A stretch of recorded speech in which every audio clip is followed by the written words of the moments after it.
보여드리는 이유는 작년에 이어서 올해도 우리 몽양 아카데미가 행정 안전부 공익활동 지원 사업으로 다시 또 선정이 되었습니다. 그 예산을 1,500, 1,600 정도 1,700입니다. 네, 지원을 받아서 이번 이제 5월부터 시작해서 7회에 걸쳐서 11월까지 이제 이렇게 강의, 박사 이런 것을 적절하게 섞어가면서 올 한 해도 진행할 예정으로 있습니다.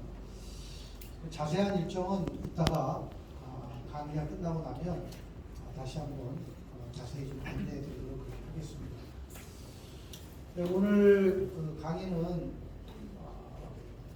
나와 있듯이 해방 정국을 뒤흔든 정판사 밀퇴 사건이란 주제로 한국 외국어대 대학원에서 강의를 맡고 계시는 임성욱 교수님께서 질문을 해주실 겁니다.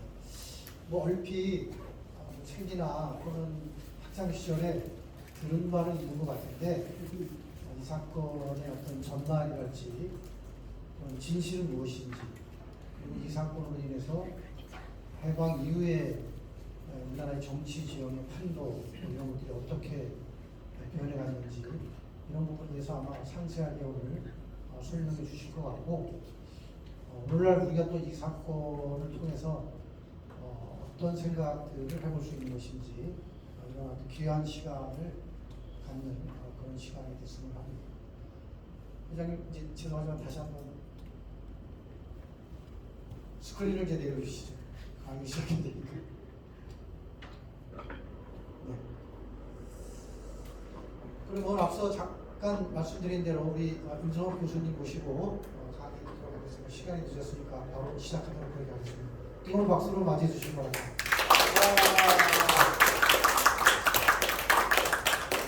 네, 안녕하세요. 잘 지내시죠? 네. 우선 만나뵙게 되어서 반갑습니다. 저는 임성욱이라고 합니다. 네, 오늘 이 뜻깊은 2023년 처음 열리는, 오랜만에 다시 열리는 몽양 아카데미 강좌에 저를 첫 번째 강의의 강사로 초청해 주셔서 너무나도 감사드리고, 또 이 자리에 사실 오늘 토요일 한국 같은 주말에 귀한 시간 내셔서 와주신 선생님께 너무나도 감사드립니다. 일단 저 강좌의 제목은 해방 정국을 뒤흔든 정판사 위패 사건 이렇게 잡아봤는데요. 혹시 정판사 위패 사건, 이런 사건의 이름을 들어본 적이 있으세요? 네. 역시 여기 수준이 다 높으셔서 다 알고 오셨군요. 잘 모릅니다. 제가 사실 이 주제로 대학원에서 논문을 쓰고 박사학위를 받았는데요. 네. 저보고 이제 뭘 연구했냐고 해서 이 사건 얘기를 하면 다 정판사 그 사건 다 처음 들어본다는 반응을 보였고, 정판사는 뭐야, 정시성을 가진 판사야? 뭐 이런 식으로 얘기를 하더라고요. 아직까지도 많이 안 알려진 사건이지만 이 제목에서 알 수 있으시다시피 해방 정부에 있어서 아주 중요한 사건 중에 하나라고 할 수 있습니다. 그래서 오늘 2시간 정도로 제가 들었는데 지루하지 않도록 최대한 압축적으로 잘 설명을 해보도록 하겠습니다.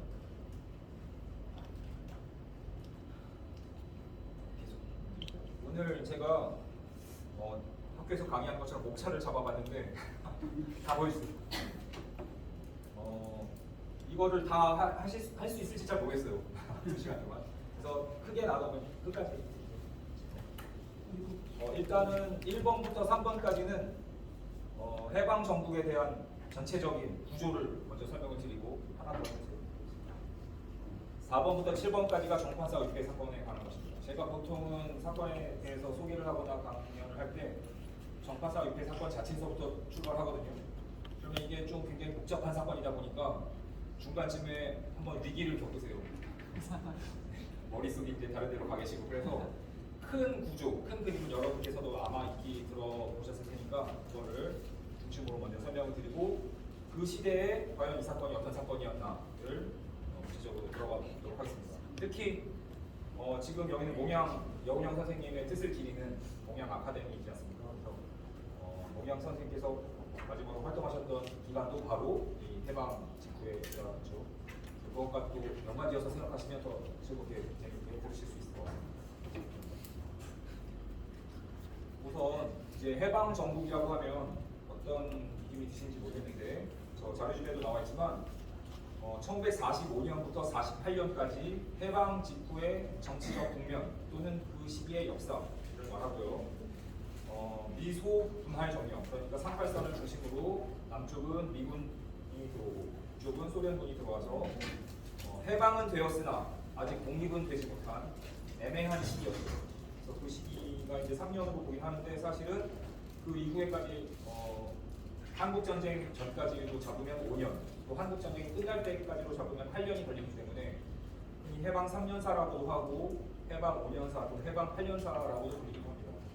그래서 이 시기는 한국 현대사가 시작하는 시기잖아요. 1945년 8월 15일 해방을 중심으로 현대 한국 역사에서도 근대와 현대를 구분하고 있는데 그 시작 시기이기도 하면서 또 이 해방 정국이라는 그 시기가 바로 그 이후에 한국 현대사의 전체적인 흐름을 결정지은 아주 중요한 시기입니다. 그래서 여기 보시면 제가 이제 한국 역사 고대부터 현대까지 구분했을 때 이제 근대 마지막 일제강점기 45년에 끝나고 현대 45년 시작하는 시기인데 이 첫 시기가 굉장히 한국으로서는 좀 불안한 위기를 겪는 시기였습니다. 그래서 이 시기를 이해하는 것이 현재 한국의 모습이 어떻게 되었는지를 이해하는 데 있어서 매우 중요한 것이라고 할 수 있겠습니다. 그래서 일단 1945년 보시면 아시겠지만 굉장히 기분 좋은 사진이죠.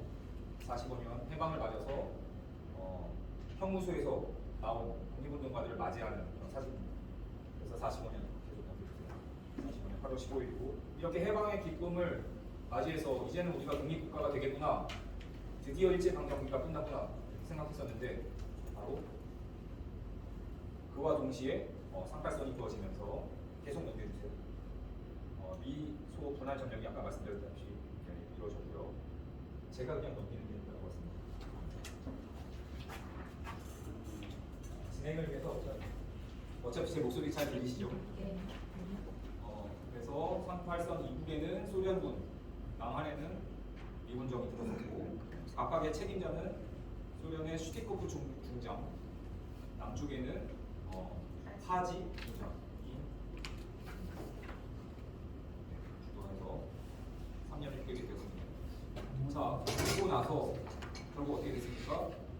그 체제가 그대로 이어지면서 한국인들이 각각 남쪽과 북쪽에 대한민국과 조선민주주의인민공화국을 세우면서 정말 일제강점기 때도 겪지 않았던 분단이 이루어지게 되었죠. 그리고 그 분단 체제의 수혜자는 남쪽에 이승만, 북쪽에 김일성. 네. 그리고 그로부터 2년도 채 되지 않았어요.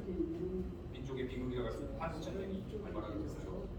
그리고 그 전쟁이 어느 쪽에 통일도 되지 않은 채로 3년 정도 걸쳐서 정전협정을 맺는 바람에 현재까지도 이 분단 체제가 이어져 오고 있고, 그래서 그것을 혹자는 53년 체제다라고 말하고 있습니다. 자, 그래서 한국 현대사 흐름을 지금까지 사진으로 보여드렸는데 간단하게 정리하면 도표화시켜서 말씀드리면 해방과 함께 해방의 기쁨과 함께 분할 점령의 위기가 찾아왔고, 그로부터 정확히 3년 후에 분단이 이루어졌고, 그로부터 2년 정도 후에 전쟁이 일어났습니다. 그래서 이 전쟁의 결과는 무엇이었을까요? 결국 남쪽 양쪽의 독재 체제 수립으로 연결되고 갑니다. 그래서 분단형 독재 체제가 쭉 이어져 가죠. 그러다가 이제 다행히 남쪽에서는 민주화를 이루면서 그 독재 체제가 형식적으로 좀 종식이 되었지만 북쪽에서는 아직 계속되고 있죠. 자, 그래서 이러한 다 아시는 얘기죠. 남쪽에 3대 독재자, 북쪽에 3대 세습 독재 체제, 현재까지 이루어지고 있어서 아직까지도 우리는 53년 체제를 다 극복하지 못한 상태입니다. 그래서 이 53년 체제가 어떻게 시작되었는지를 정확히 아는 것이 앞으로의 현재 문제를 극복하고 미래를 건설적으로 앞당길 수 있는 데 도움이 된다고 생각을 합니다. 자, 그래서 이걸 제가 이제 연대표로 이렇게 해보면 자, 8월 45년에 해방과 분할 점령, 그리고 48년에 남북 각각 단독 정부, 그리고 50년에 한국 전쟁이죠. 그래서 이 5년이 저도 공부를 해보니까 너무나도 복잡해요. 그러니까 보통 다른 시기에 한 50년에 일어날 사건이 여기 다 일어났어요. 5년만. 그래서 저도 이걸 파악하는데 굉장히 오래 걸렸는데 이 오늘 짧은 시간에 여기에 무슨 일이 있었는지를 최대한 압축적으로 여러분들이 기억에 남으실 수 있도록 진행하겠습니다. 그래서 지금 이 3년과 2년 이렇게 떨어져 있는 사이에 청량에 많은 사건들이 있었어요. 그래서 그 사건들을 다 다룰 수 없겠지만 중요한 사건을 말씀드릴 것이고, 그 중에 우리가 또 기억해야 될 것이 바로 정판사 유배 사건입니다. 그렇죠. 자, 그러면 이제 해방 정부에 대한 의미를 전체적인 구조를 다시 한번 볼 건데요. 우리가 이제 해방의 기쁨이 분단과 전쟁으로 기결되지 않았습니까? 그러면 도대체 이 분단과 전쟁은 왜 일어났는가?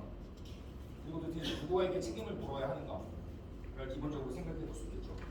이러한 원인과 책임이 굉장히 단순한 것이 아니에요. 여러 가지 요소들이 복합화돼서 일어나는 것입니다. 그래서 이해하기가 쉽지가 않고, 잘못하면 한쪽 얘기만 듣고 정도될 수가 있어요. 그래서 종합적으로 보는 것이 필요한데, 우선 크게 외인론을 말할 수도 있어요. 이건 원인이 외부에 있다는 것이죠. 이 전쟁과 분단의 원인. 그래서 제2차 세계대전 전후 미국과 소련의 대립, 우리가 이제 냉전이라고 표시하고 있죠. 이것들이 진행이 되면서 결국 남북 간의 갈등, 분단, 전쟁으로 이어졌다라고 보는 것입니다. 이게 기본적인 구조이죠. 그러나 이것만으로는 또 설명할 수 없는 부분이 있어요. 그래서 내인론도 존재합니다.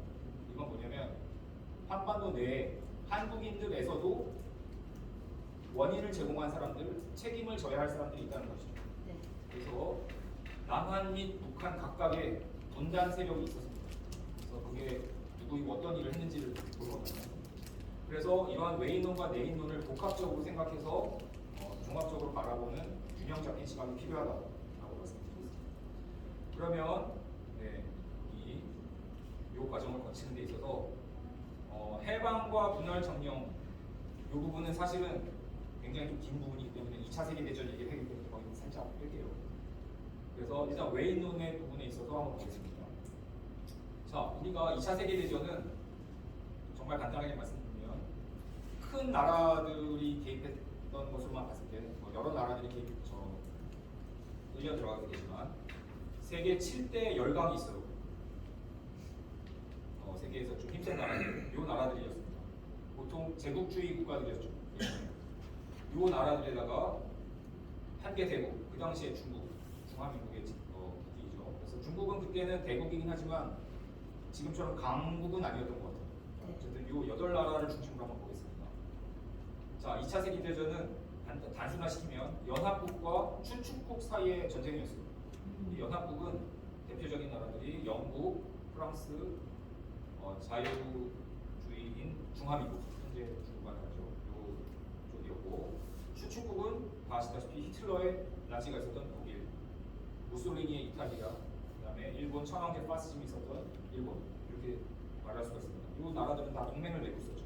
독일과 이탈리아와 일본이.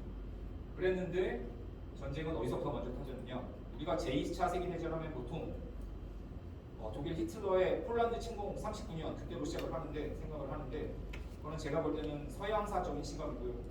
사실은 아시아에서 먼저 출발했다고 할 수 있습니다. 아시아에서 일본이 중국 대륙을 침략한 것이 1937년입니다. 31년에 만주 침략이 있었지만 이제 그것은 좀 별개로 하더라도 늦게 잡아도 37년이에요. 그래서 일본이 먼저 중국 대륙을 침략하면서 시작했습니다. 그러나 그때는 세계전쟁이라고까지 번지진 않았어요.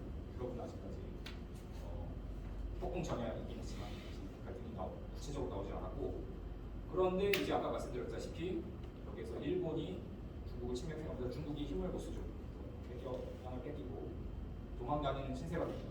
이때 한국에 대한민국 임시정부를 이끌었던 김구 선생님도 같이 이동을 하게 되죠. 자, 그런 상황에서 1939년에 독일이 폴란드 침공을 하면서 이쪽 유럽에서도 전쟁이 벌어지게 됩니다. 그래서 영국과 프랑스가 점령당하고 이런 시기가 벌어졌죠. 그런데 이때까지만 봐도 추축국이 이길 것 같은 형세를 취하고 있었어요. 이게 1942년 정도까지인데, 그러다가 히틀러가 왜 그랬는지 지금도 학자들마다 여러 가지 의견이 있지만 스탈린이 다스리고 있던 소련을 공격합니다. 모스크바 바르바로사 작전이라고 하죠. 그러면서 독일과 소련 사이에 전쟁이 번지게 됐어요. 그리고 이때까지도 참전하지 않고 있었던 미국을 일본이 다 알다시피 진주만 공습을 하면서 일본과 또 미국 사이의 전쟁이 벌어지게 되죠.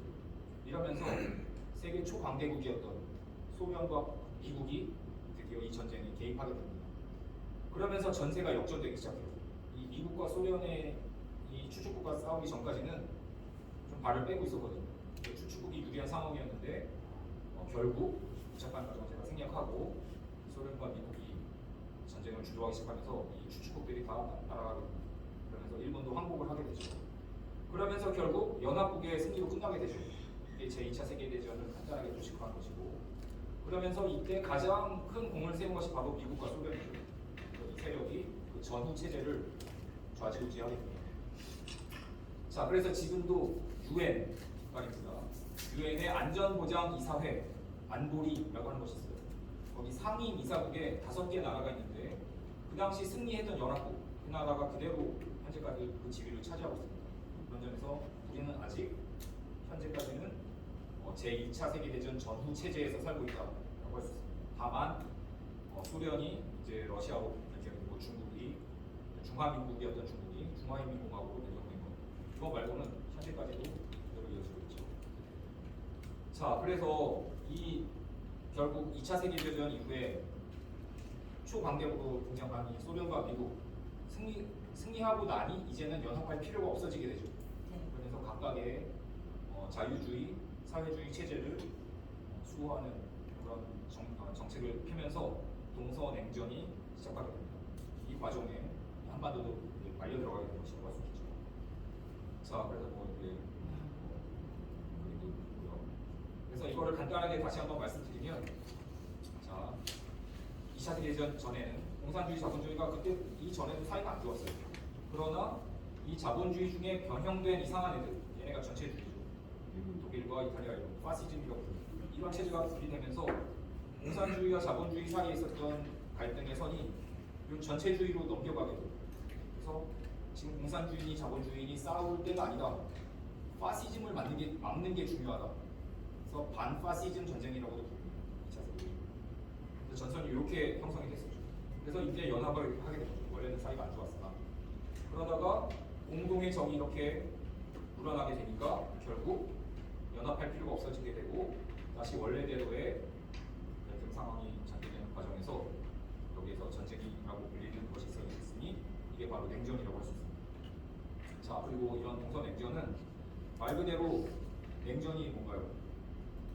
부부싸움을 할 때 휙 하고 말 안 하는 이런 거잖아요. 치고받고 싸우는 게 아니잖아요. 그런데 사실은 냉전이라고 하지만 치고받고 싸우는 게 벌어졌어요. 그게 바로 한국 전쟁이죠. 큰 형님들은 냉전 중인데 밑에 있는 작은 나라들이 또 내부적으로 이제 전쟁을 열전을 벌이게 된 거죠. 그런데 이 전쟁은 한국에서만 일어났던 게 아닙니다. 크게 보시면 중국에서의 북공내전, 국민당과 공산당, 그다음에 한국에서의 전쟁, 남한과 북한, 그다음에 베트남 전쟁, 이것들이 다 연결되어서 일어납니다. 그래서 정작 이 공산주의 이념이니 자본주의 이념이니 이런 것들은 다 서양 사람들이 만든 거죠. 그 체제를 만들었던 사람들끼리는 냉전인데 그거를 수입한 아시아에서는 치고받고 싸우는, 그리고 보시면 알겠지만 다 내전이에요. 민족 간의 민족 성장의 비극, 이게 한국만 있었던 게 아니죠. 동아시아로 번져 나가요. 그래서 어떻게 보면 우리는 수입한 이념을 가지고 이렇게 치고받고 싸우고 아직까지 해결도 안 되는 참 억울한 그런 상황이 전개되었습니다. 그냥 간단히 넘어갈게요. 연결되어 있다는 겁니다. 이 연결되는 것도 얘기하면 참 재밌는데 넘어가겠습니다.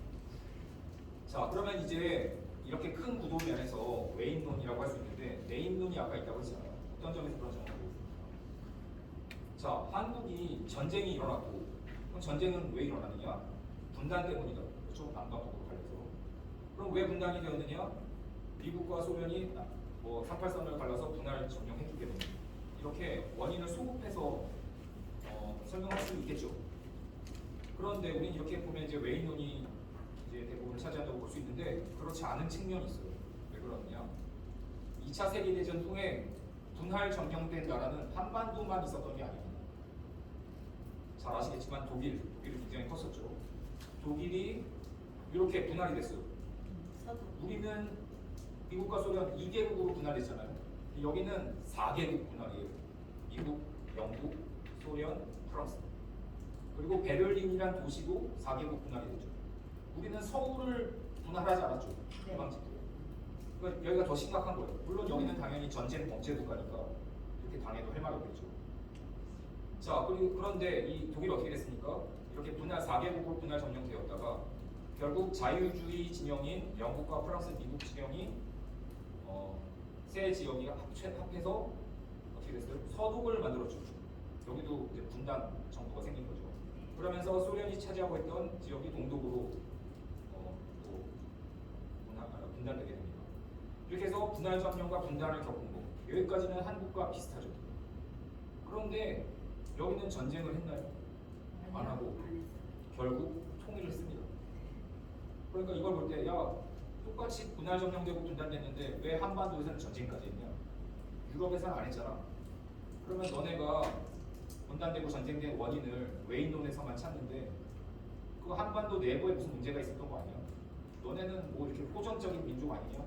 이런 식으로 단순하게 우리에게 물어봤을 때 우리가 뭐라고 할 말이 없어요. 그렇죠? 하나 더 오겠습니다. 오스트리아도 마찬가지로 4개국 분할 점령됐어요. 오스트리아는 독일과 하나의 어떤 대게르만주의 안에 들어가 있었던 나라인데 실제로는 히틀러가 오스트리아 사람입니다. 사실.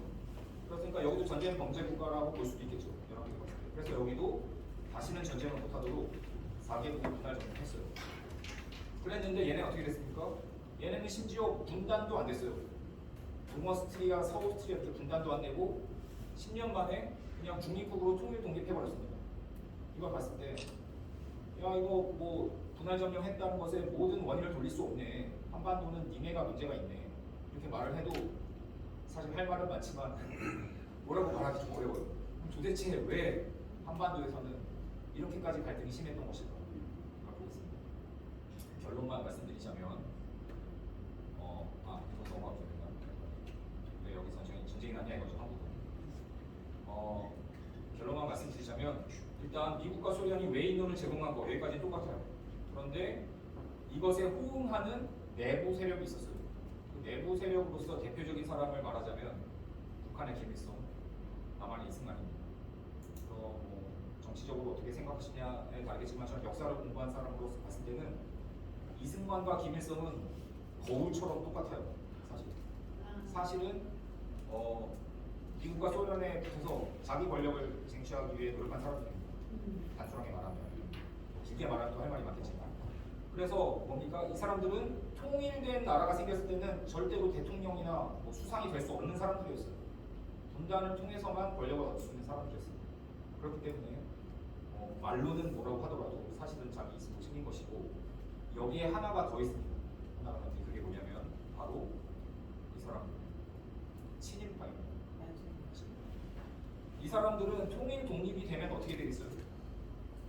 전부 숙청당하거나 죽거나 재산을 몰수당하거나 이렇게 되죠. 그러니까 어떻게 됩니까? 반드시 분단이 되어야 돼요. 분단이 되어야 자기 생명과 재산을 지킬 수 있는 사람들이죠. 근데 제가 왜 북쪽에는 안 그랬냐면 북쪽에도 친일파가 있었는데 많이 내려왔어요, 남쪽으로. 그 당시에. 그래서 이 사람들은 누구의 바짓가랑이를 잡겠습니까?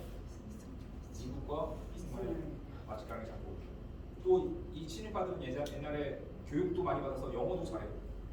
그러니까 미국에서는 영어를 잘하는 사람이 필요한데 다 친일파예요. 사람들이 많아요. 다는 아니지만. 그리고 뭐 이승만은 어떻습니까? 미국에서 살다 왔기 때문에 국내 기반이 없어요. 그러니까 자기에게 재정적으로나 인적으로 지원할 수 있는 사람이 필요하기 때문에 손을 잡게 되죠. 이 사람들이 손을 잡고서 이제 해방 정국을 비극적인 방향으로 몰고 간다고 할 수 있습니다. 남쪽 북쪽이 다 마찬가지긴 합니다만. 자, 그런데 이 사람들이 뭔가 공통적으로 내세울 게 있어야 될 거 아닙니까? 그것으로 이 미국과 이승만과 친일파 사실 공통 분모가 별로 없어요. 이익을 뺀다면. 그래서 내세운 것이 뭐냐면 바로 반공주의입니다. 야만의 사회주의 방향. 사실 그 과정에서 이 선생님께서 존경하시는 여운형 선생님도 어떻게 보면 이런 구조 안에서 당하신 거고 오늘 제가 소개해드린 정판사 사건도 마찬가지로 할 수 있습니다. 자 이렇게 해서 외인론과 내인론을 다시 살펴봤습니다. 그러면 이런 외인론과 내인론이 어우러지면서 어떻게 해방후 5년이 흘러갔는지를 물론 이것도 국외적인 상황을 다 보여야 되지만 시간 관계상 국내적인 상황을 중심으로 보겠습니다. 자, 아까 말했던 여기죠. 요 표에서 이제 요 사이사이에 있었던 사건들을 제가 채워드리고 그런 사건이 있습니다. 중요한 걸 중심으로 보겠습니다. 자, 해방이 아까 보여드린 사진이죠. 해방이 되고 나서 제일 먼저 등장한 분은 바로 여운형 선생님이세요. 아시겠지만 조선총독부 정무총감을 만나서 이제 치안이라든지 여러 가지 것들에 대해서 협의를 하고 조선인 스스로 자치할 수 있는 능력을 키우겠다라고 준비를 하셨던 분이죠. 이미 해방 전부터 준비를 하셨던 분이죠. 그랬기 때문에 이분이 바로 활동을 시작하셨을 때 조선건국준비위원회라는 것을 만드시면서 활동을 하셨을 때 엄청난 호응이 있었던 거죠. 그래서 불과 8월 말이면 보름 만에 남한부터 북한까지 전국에 걸쳐서 145개 지구를 바로 설치하게 됩니다. 건국준비위원회라는 또 치안대라는 여러 가지 종류. 자, 그래서 여러분들한테 지금 어떤 조직을 만들어가 이주를 주겠다. 어떤 규모의 조직을 만드실 수 있으시겠어요? 지금 남한부터 북한까지는커녕 뭐 서울시 안에서도 힘들 거예요. 그 당시에는 인터넷도 없고 아무것도 없고 전화도 없고 전화 있어봤자 부잣집에만 있고 이런 데인데 이렇게 됐다는 건 그만큼 해방에 대한 열의가 강했다는 것이고 여운형 선생님에 대한 믿음이 강했다는 것이고 그런 우리만의 독립된 나라를 만들겠다는 그런 열정이 같이 작용했기 때문이라고 할 수 있습니다. 그러나 그와 동시에 바로 분할 점령이 될 줄이라고는 한 번도 몰랐던 것이죠. 이것이 알려진 게 한 8월 21일이 넘어가면서 알려졌습니다. 자, 그러면서 북쪽에는 소련군이 들어오고 남쪽에는 미군이 들어왔습니다. 그리고 북쪽은 어땠습니까? 아까 말씀드렸다시피 김일성을 데려서 굉장히 젊은 모습이죠. 소련군 데리고 있었던 사람을 평양 공설운동장 앞에 딱 지금 뒤에 경례를 붙이고 있는 사람들이 소련군의 수뇌부들이에요. 이 사람들이 다 김일성에 대한 예우를 취해주죠. 이 사람을 통해서 북한 이제 전체를 이제 통제하려는 계획이었겠죠. 그래서 이제 김일성을 밀어줍니다. 소련에서. 자, 10월 14일이죠. 해방으로부터 2달 정도 지났습니다. 그로부터 6일 후 남쪽에서도 똑같은 일이 등장합니다. 바로 미국에 있었던 이승만이 등장하고 저 뒤에 선글라스 끼고 앉아있는 이 사람이 바로 하지 중장입니다.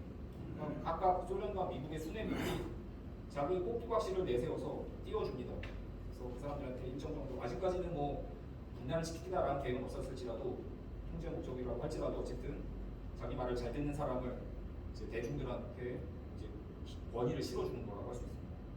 그리고 김구도 나중에 귀국을 하면서 또 하지는 김구는 또 우파로 분리되잖아요. 그러다 보니까 미군 정서도 처음에는 김구를 또 받아들였어요. 왜냐면 남쪽에 사회주의자가 많은데 이승만과 김구가 손을 잡고 좀 우익 위주로 정계를 개편하고 싶은 욕구가 있었던 것이라고 할 수 있습니다. 자, 이런 과정에서 조선건국준비위원회의 꿈은 점점 이렇게 힘을 잃게 되어 가고 있었고 그 상황에서 모스크바 33회의라고 하는 아주 중요한 회의가 열렸어요. 미국과 영국과 소련의 3개국 외교부, 지금 보시면 외교부 장관, 외상이라고 하는 사람들이 모여서 모스크바에서 회의를 했는데 한국 문제를 논의했습니다. 그 자리에서. 그래서 분할 점령을 시켜놨는데 벌써 얼마나 지났습니까? 해방으로부터 4개월 지났죠. 4개월 동안 아무런 대책 없이 그냥 분할 점령하고 있는 거예요. 앞으로 어떻게 할 건가? 자기들도 이렇게 출구 계획이 있어야 되지 않겠습니까? 그래서 이걸 하는 건데 이제 이때 나온 것을 모스크바 협정이라고 부를 수가 있습니다. 그래서 이 내용을 한번 볼게요. 1번 조선 민주주의 임시 정부를 수립한다. 이 말을 보셨을 때 어떤 느낌이 드세요? 이게 마음에 드세요? 안 드세요? 일단 독립국가로 재건한다. 이거는 괜찮죠. 네. 그렇죠? 그런데 조선 민주주의 정부를 수립한다. 이것까지도 마음에 드는데 임시라는 말이 좀 걸려요. 아니 뭐 그냥 독립을 부르지 왜 임시야. 그래서 마음에 드는 것 같기도 하고 아닌 것 같기도 하고 좀 애매한 상황이죠. 한번 더 보겠습니다. 그래서 이 2조를 봤더니 이 조선 임시정부를 만들기 위해서 어떻게 하겠다는 겁니까? 미국과 소련의 대표들이 공동위원회를 설치하겠다, 협의하겠다는 거죠. 그런데 이 협의회는 미국과 소련 사람들끼리만 하는 게 아니에요. 뭘 하겠다는 겁니까? 조선 사람들을 이 회의에 들여 보내주겠다라는 거죠. 같이 논의하겠다라는 거죠. 그래서 조선 사람들 정당과 사회단체들이 같이 회의해서 임시정부를 만들겠다라는 거예요. 이게 원래의 미국이 계획했던 신탁통치안과는 좀 많이 다릅니다. 그때는 조선인 참여를 전혀 고려하지 않고 그냥 강대국들이 알아서 하는 거였는데 여기에는 이제 조선인도 띄워주겠다는 거죠. 그래서 조선인이 완전히 주도했으면 좋겠고 감사합니다만 이제 나가세요 하고 싶은데 그 정도는 아니지만 그래도 어느 정도 뭐 우리를 분단시키려고 하는 것 같진 않잖아요. 그래서 어느 정도는 좀 미심쩍지만 바람직한 부분도 들어있다고 할 수 있어요. 자, 그런데 문제가 되는 것이 바로 상주예요. 상주에 뭐가 나오느냐? 자, 이렇게 임시정부를 만들기 위해서 협의를 하는데 그래서 바로 독립시키는 건 아니고 최고 5년 기한의 4개국 신탁통치 또는 번역에 따라 후원이라고도 부를 수 있는데 이걸 하겠다라는 거죠. 이게 가장 문제가 되는 거죠. 아, 이게 도대체 신탁통치라는 게 뭐야? 일본 식민통치랑 다른 거냐? 이런 식으로 의심을 하는 사람도 있었을 겁니다. 근데 어쨌든 간에 또 이것도 좀 꺼림칙하긴 하지만 참을만 한 건 뭐예요? 최고 5년. 길어봤자 5년은 넘기지 않겠구나. 이런 점에서는 그래도 완전히 긍정적이라고 볼 수는 없지만 그래도 또 완전히 부정적인 것도 아니에요. 그래서 이건 뭐 이를 위해서 우리가 2주일 내로 대표간 회의를 소집한다. 이게 전체 내용입니다. 그래서 전체적으로 보셨을 때 어떤 생각이 드시는지 모르겠는데 어떤 분들은 야 이거 좀 식탁통치라는 말도 들어가고 우리가 주도가 되지 않고 미국과 소련이 또 4개국이 들어오고 좀 불안해 이렇게 보실 수도 있겠지만 또 어떻게 본다면 그래도 우리를 분단시키는 건 아니고 독립정부를 만들어주기 위해서 임시정부를 만들겠다고 하는 것이고 조선인도 참여한다고 하니 어느 정도 좀 지켜볼 만하지 않을까 이렇게 볼 수도 있겠죠. 그 당시 사람들도 마찬가지였어요. 그런데 이렇게 제대로 된 4개 조항이 전달됐으면 아마 이런 정도의 반응이 나왔을 텐데 안타깝게도 어떤 일이 있었느냐.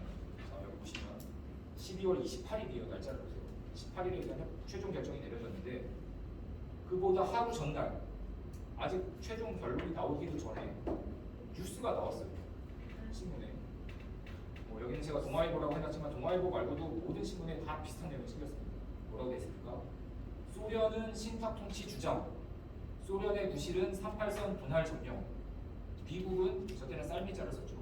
미국은 즉시 독립 주장 이렇게 나왔어요. 전혀 모스크바 협정 내용과도 다르고 모스크바 협정을 협상하는 과정에 중간 내용이라 할지라도 사실과 달라요. 제가 말씀드렸지만 사실은 신탁통치를 주장한 것은 미국이에요.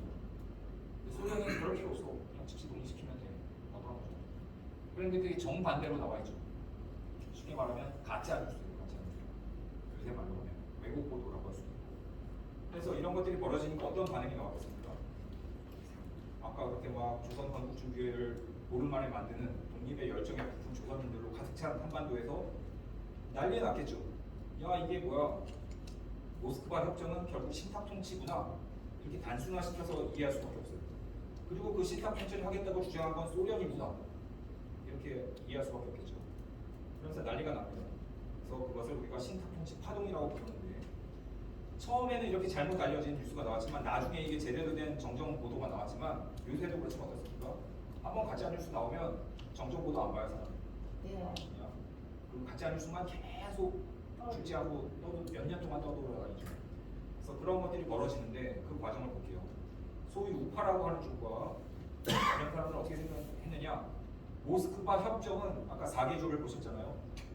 핵심은 신탁통치야. 3조에 나왔던 거. 이것만 강조해요. 그러니까 결국 이 신탁통치라는 건 뭡니까? 4개국이 식민통치하는 것이다. 우리가 일본으로부터 35년간 식민통치를 받았는데 이제는 4개국에 의해서 또 그런 통치를 받게 생겼다. 라는 식으로 감정적으로 대응을 한 거죠. 잘 읽어보면 그게 아닌데. 그런데 좌파나 중도파라고 할 수 있는 사람들은 어떻게 생각하느냐? 이 모스크바 협정의 핵심은 신탁 통치가 아니야. 이게 아니라 조선 독립을 위해서 임시정부를 수립하겠다는 것이다. 그리고 그 임시정부 수립하는 것은 결국 독립국가 수립을 준비하게 하는 것이다. 이렇게 정반대로 보게 된 거죠. 그러니까 이 우파 이런 사람들이 뭐라고 생각한 거예요? 그러니까 결국 뭐예요? 모스크바 협정은 나쁜 것. 협정을 지지한다는 것은 신탁 통치를 찬성한다는 것, 즉 찬탁이고, 찬탁을 한다는 것은 나라를 팔아먹는 행위다. 이런 식으로까지 단순화시켰어. 주장을 했어. 알고 그랬는지, 아니면 몰라서 그랬는지는 뭐 그들의 양심에 물어봐야 되겠지만 이렇게 주장을 했습니다. 그런데 좌파나 중도파 쪽에서는 뭐라고 하셨습니까? 다시 하나 빼먹네. 그러니까 협정을 반대하는 것은 정반대로 뭡니까? 반탁이라는 거죠. 협정 반대가 반탁은 아닌데, 즉 반탁이라고 하고 그것이 애국이다. 이렇게 되거든요. 그래서 찬탁이냐 반탁이냐 이렇게 단순화시켜서 생각하게 돼요. 그런데 이쪽에서 볼 때는 어때요? 협정을 지지한다는 것은 결국 뭐예요? 임시정부를 돕고 독립국가 수립을 준비하니까 독립에 협력하는 것이다. 우리가 주도는 못할 망정. 미국과 소련이 벌여놓은 판에 협력하는 것이기 때문에 좋은 것이고, 협정을 반대한다는 것은 결국 독립을 방해하는 것이다. 이렇게 되면서 전국이 의견이 안으로 쪼개지게 됩니다. 그런데 여기에서 김구 선생님 같은 경우는 안타깝게도 우파이기도 하지만 굉장히 좀 감정적으로 신탁 통치 자체를 식민 통치로 이렇게 받아들이는 측면이 있었어요. 민족적인 감정에서 제대로 정확히 파악하지 않은 상황에서. 그런데 여기에 이제 친일파가 끼어들어요. 그래서 뭐냐? 이쪽에 달라붙어야 자기들한테 이익이 되는 것 같기 때문에 바로 반탁 운동에 들어갑니다. 그래서 어떻게 돼요? 반탁하면 뭐가 됩니까? 애국자가 되는 거죠. 이때까지 친일파는 숨죽이고 있어야 돼요. 정부가 수립되면 죽을지도 몰라. 그런데 과거를 묻지 마라. 과거에 일본한테 협력 안 한 사람이 어디 있어 여기 중에. 지금 과거를 따질 때냐? 그게 아니라 빨리 반탁 운동을 해야 된다. 반탁만이 애국이다. 지금 과거에 이를 캐놓는 사람들은 빨갱이 이런 식으로 몰아가는 거죠. 그래서 마치 나라를 팔아먹는 것과 지배하는 행동을 했었던 친일파들이 자기들이 애국자라고 둔갑하는 프레임 전환이 일어나게 됩니다. 이 프레임이 3년을 끌고 왔어요. 결국 그렇게 되는데 가장 핵심적인 것이 신탁 통치 파동이었습니다. 자, 제가 좀 굉장히 길게 설명했고요. 자, 그래서 이 신탁 통치 파동이 일어나는 가운데 1차 미소운동위원회가 열렸어요. 바로 여기가 덕수궁이죠. 덕수궁 석조전에서 미국과 소련의 깃발이 걸려있고 각 대표들, 아까 보여드렸던 슈티코프랑 하지가 같이 만나서 분위기도 되게 좋아요. 그렇죠? 이렇게 얘기하고 어떻게 이제 임시정부를 만들어줄 것인가 얘기를 하는데 결국 결렬이 됩니다. 왜요? 여기 보면 이 미국이 볼 때는 빨리 협정을 이행을 해서 임시정부를 만들고 그 임시정부 안에 미국을 지지하는 세력이 많이 들어가야 돼요. 조선인 정당들이. 그런데 지금 어떻습니까? 미국의 친미적인 성격의 우파나 이런 사람들은 다 이 협정을 거부하죠. 그러니까 이 협의체에 안 들어가려고 하는 거죠. 그럼 어떻게 되겠어요? 좌파나 중도파만 들어가게 되겠죠. 임시정부를 만드는. 그러니까 미국은 이것을 끌고 가면 결국 친미 정부가 생길 수가 없으니까 어깃장을 놔서 결국 끝내버립니다. 그래서 이게 결렬이 됐어요. 2달 만에. 자, 그럼 이제 1946년 5월의 상황이네요. 해방된 지 9개월 됐는데 미국과 소련이 우리를 독립국가로 만들어주기 위한 준비 작업을 한다고 했는데 흐지부지 되면서 앞으로 어떻게 될지 모르는 아주 불안한 시기였어요. 이 46년 5월에 터진 사건이 정판사 앞에 사건입니다. 그거는 좀 이따 나중에 설명드리고 지금 일단 전체적인 흐름을 설명드려야 되니까. 자, 그런 상황에서 북한은 어떻게 합니까? 토지 개혁을 했어요. 그 당시에는 일제강점기 직후였기 때문에 일제강점기의 토지의 주인은 대부분 누구였겠습니까? 일본인 아니면 친일 지주, 친일 자본가 이런 사람들이었겠죠. 그러니까 그 사람들이 얻은 토지는 정당한 노력으로 얻었다기보다는 나라를 팔아먹거나 협력을 해서 얻은 토지이기 때문에 이거를 다 몰수하거나 해서 국민들에게 공개해야 된다라는 그것이 굉장히 중요한 과제였고, 이거는 좌파만의 주장이 아니라 우파, 중도파, 심지어 뭐 친일을 하는 사람들조차도 이거를 거부할 수 없었어요. 그 당시 사회 분위기에서. 그런데 이거를 북한에서 먼저 해버렸어요. 그래서 북한의 농민들은 김일성 만세를 보면서 난리가 났지만 북한 농민들한테는 좋을 수도 있겠지만 사실은 이거는 분단으로 가는 길이었어요. 왜냐 남북한이 공조를 취해서 제대로 해야 되는데 북한만 먼저 빨리 치고 나가버린 거죠. 이러면 어떻게 됩니까? 이렇기 때문에 북한에 있던 친일파나 땅을 뺏긴 사람들이 남쪽으로 다 내려와요. 남쪽에서는 친일파가 많아지는 이유가 이거. 내 땅을 뺏어간 김일성 하면서 내려와요. 지금도 탈북하신 분들 중에 뭐 그런 분들 좀 있으시잖아요. 어쩔 수 없죠. 체제를 반대하고 오시는 분. 그러다 보니까 이게 그 북한 내부적으로는 좋을 수도 있지만 한반도 전체로 봤을 때는 균형을 깨는 행위이고 결국은 김일성이 북쪽에서 분단 정부를 세우는데 굉장히 중요한 역할을 합니다. 그래서 김일성도 역시 분단의 책임으로서부터 자유로울 수 없다는 거죠. 그래서 이때부터 사회 이질화가 돼요. 사회가 달라지면서. 그리고 이승만은 또 어떻게 합니까? 이 시기에 딱그 미소공동회가 결렬되면서 남한만의 정부를 세울 때가 됐다. 공산주의자들과는 협의가 안 된다. 이러면서 분단 얘기가 나오는 거죠. 그러니까 양쪽에서 다 분단으로 치닫고 있는 거예요. 김일성과 이승만. 자, 넘어가겠습니다. 그런 상황에서 안 된다. 누가 좌우 쪽에서 분단까지 할 거냐? 이걸 막아야 된다라고 나온 분들이 바로 누굽니까? 바로 여운형과 김주식 선생님. 중도 좌가 중도 우가 이렇게 하기도 하죠. 정말 이게 자기의 이익이 아니라 뭐 통일 한국을 만들어서 자기가 대통령 하겠다는 것도 아니에요. 그냥 민족이 분단되고 좌우로 갈등을 겪는 것을 막아야겠다라고 이 노인이 되신 분들이 나온 겁니다. 그랬으나 이분들이 결국 힘을 얻지 못한 채로 끝난 것이 비극이라고 할 수 있겠죠. 자, 그래서 결국 2차 미소공동회도 열렸지만 똑같은 결과를 겪어서 똑같이 실패로 끝나요. 그 과정에서 어떤 일이 벌어졌습니까? 지금 47년 5월부터 10월까지 열렸죠. 해방되고 나서 2년 정도 지난 시기입니다. 이때 언제 이 제2차 미소공동위원회가 한창 열리고 있던 이 시기에 바로 여운형 선생님께서 암살되셨습니다. 그러면서 사실상 좌우 합작이 불건너가게 되고 이제 좌우 갈등과 분단은 초입기로 들어가게 됩니다. 그러면서 유엔은 이제는 안 되겠다. 어떻게도 안 되니까 두 번이나 회의했는데 안 되니까 남북 그냥 총선거를 하자. 우리들은 빠지자라고 한 거죠. 진작 이걸 하던가 해방되자마자. 이제 와서 이렇게 하니까 어떻게 됩니까? 북한에서는 이걸 또 반대해요. 두 가지 이유죠. 뭐냐면 남한이 인구가 훨씬 많았어요. 그러면 국회의원도 인구 비례로 하면 예를 들면 남한 대표 200명, 북한 대표 100명 뽑혀요. 그럼 그렇게 성립된 의회는 대통령 뽑으면 누굴 뽑겠어요? 남한 사람 뽑겠죠. 그러니까 북한에서 받을 수 없는 거고 그것과 더불어 김일성이나 소련에서도 분단시킬 생각을 이미 했습니다. 그래서 받지 않으니까 어떻게 됩니까? 유엔 소총회에서 그러면 선거가 가능한 지역에서만이라도 하자. 사실상 남한 단독 정부로 가는 길이죠. 그렇게 되니까 어떻게 됩니까? 이게 48년 2월이죠. 48년 5월에 선거를 하겠다는 거예요. 그러니까 이것에 맞서서 민중들이 나섭니다. 그래서 제주 4.3 사건이 발생하는 것에 중요한 원인 중에 하나가 단독 선거, 단독 정부 반대였습니다. 그리고 뭐 이렇게 사건이 있었고, 그다음에 남북 협상, 뒤늦게 정신 차린 김구와 또 김규식, 여운형을 믿는 김규식이 북한으로 가서 김일성과 김정은을 만나서 다 김씨죠.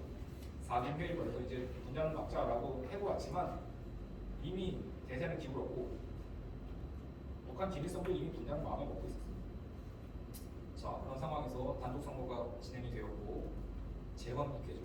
그 재헌국회는 결국 정부를 수립하면서 이승만을 대통령으로 뽑게 됩니다. 그래서 남쪽에 단독 정부가 세워졌고 그러고 나서 48년 9월 한 달도 채 되지 않아서 북한에서는 기다렸다는 듯이 또 단독 정부를 만들죠. 김일성이 수상이 됩니다.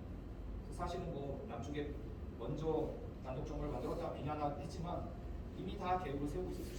남쪽이 다 똑같은 사람이라고 할 수 있습니다. 자, 이렇게 해서 이제 분할 전형에서 분단으로까지 가는 데 있어서 외인론과 내인론이 어떻게 연결되는가를 한번 봤습니다. 자, 그리고 나서 이제 분단 이후에 남쪽을 위주로 보게 돼요. 남한에서 어떤 일이 있습니까? 자, 분단 직후에 남한에서 제정된 중요한 두 개의 법이 있어요.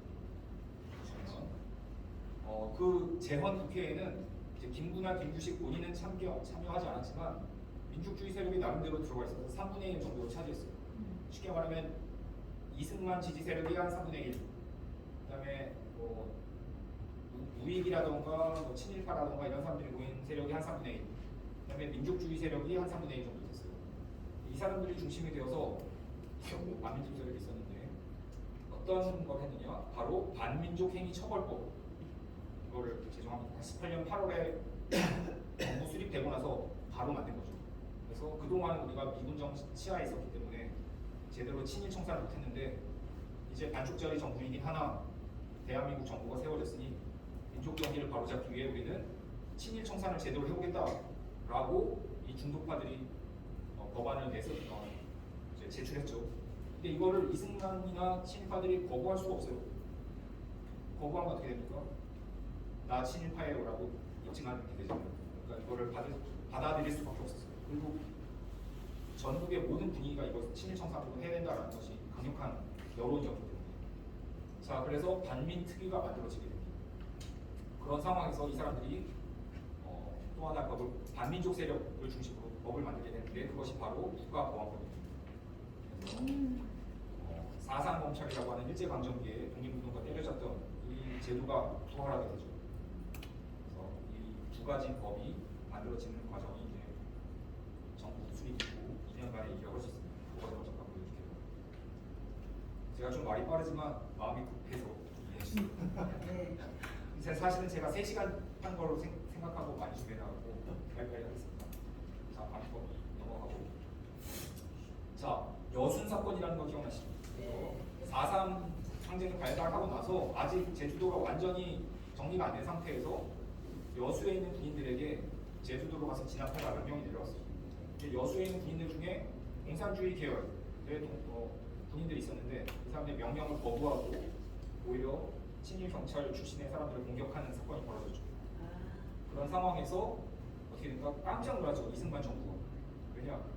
아니 대한민국 군대 안에 빨갱이가 있다니. 그러면서 강경신한 명령을 내렸고 이제 일부는 잡혔지만 일부는 도망갔죠. 어디로 갔을까요? 지리산 가서 말치산에 남부군이 되고 그런 과정에서 무수한 양민 민간인들이 학살됐어요. 사실 이 뭐 반란 일으킨 군인을 처단한다는 것은 실정법상 그럴 수 있다고 봐요. 대한민국 군인이 명령을 복종했으니까. 그런데 그것과 상관없는 민간인들이 엄청 많이 죽었어요. 민간인 학살이 이때부터 나타나기 시작한 거죠.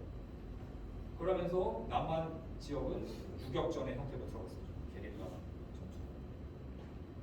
그런 상황에서 이제 여순 사건을 계기로 한국 내에 공산주의 세력을 뿌리 뽑아야 된다라는 여론을 내세우면서 국가보안법을 제정하고 그래서 이제는 함부로 말할 수도 없고 얘기할 수도 없고 사상만으로도 잡혀갈 수 있는 이런 시대가 됐습니다.